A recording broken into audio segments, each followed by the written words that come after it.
Close your eyes for a moment. Imagine you're standing on a grassy plain tens of thousands of years ago. You see early humans, our ancestors, hunting, gathering, surviving. No phones, no Wi-Fi, no TikTok, just the raw struggle for life. But then something extraordinary happens. One of them opens their mouth and makes a sound. Not just a grunt, not just a cry, but a sound with meaning, a word. What was that word? Was it fire? Was it danger? Or maybe something completely different, like a name or even a joke? That single moment, whether real or imagined, changed everything. From that spark came stories, laws, songs, arguments, poetry, gossip, and even memes. Without spoken language, we wouldn't have Shakespeare podcasts or your favorite sarcastic comeback. Tonight, we're going to unravel the greatest mystery of all, the hidden origins of human speech. We'll travel back to our earliest ancestors, explore how words built civilizations, and even peek into the strange future of communication. This is not just the history of language, it's the history of us.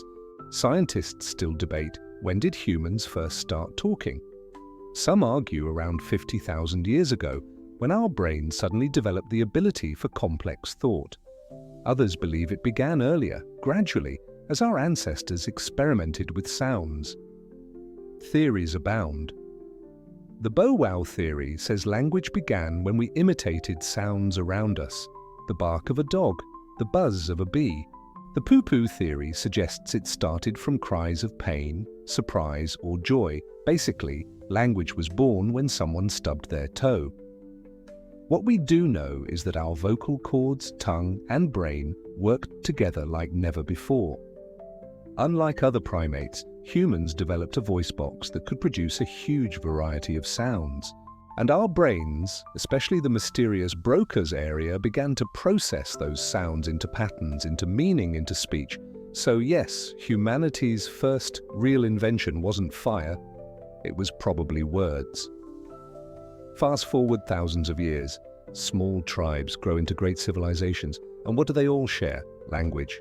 In Mesopotamia, the Sumerians were among the first to leave us written records. But before writing, their voices carried myths, prayers, and trade deals. In Egypt, priests and rulers spread their power not just with armies, but with words carved into stone. Language became more than survival.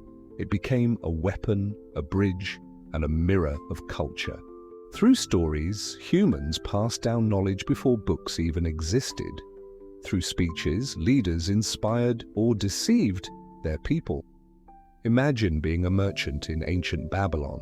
Without words, you'd be stuck pointing at sheep and holding up fingers.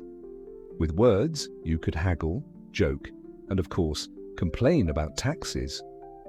Language was humanity's first true superpower. But here's the twist. Does language just describe our world, or does it shape how we think? According to the Sapir-Whorf hypothesis, the language you speak actually influences how you see reality. For example, some indigenous languages don't use past, present, and future like English does. Instead, time is seen as a cycle, not a straight line.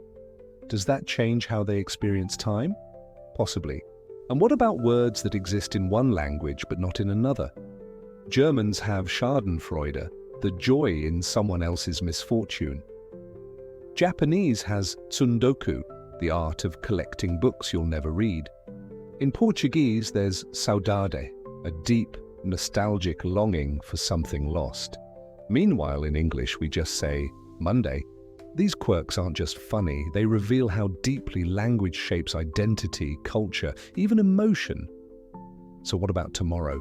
Will English dominate forever, or will Mandarin, Hindi, or Spanish take the lead? Technology is also changing how we speak. Emojis, memes, and internet slang have become their own mini-languages, and with artificial intelligence, translation is almost instant. Some even imagine a future where spoken language might vanish, replaced by brain-to-brain communication. But here's the thing, as long as humans are human, we'll always need stories, jokes, and arguments. We'll always need words.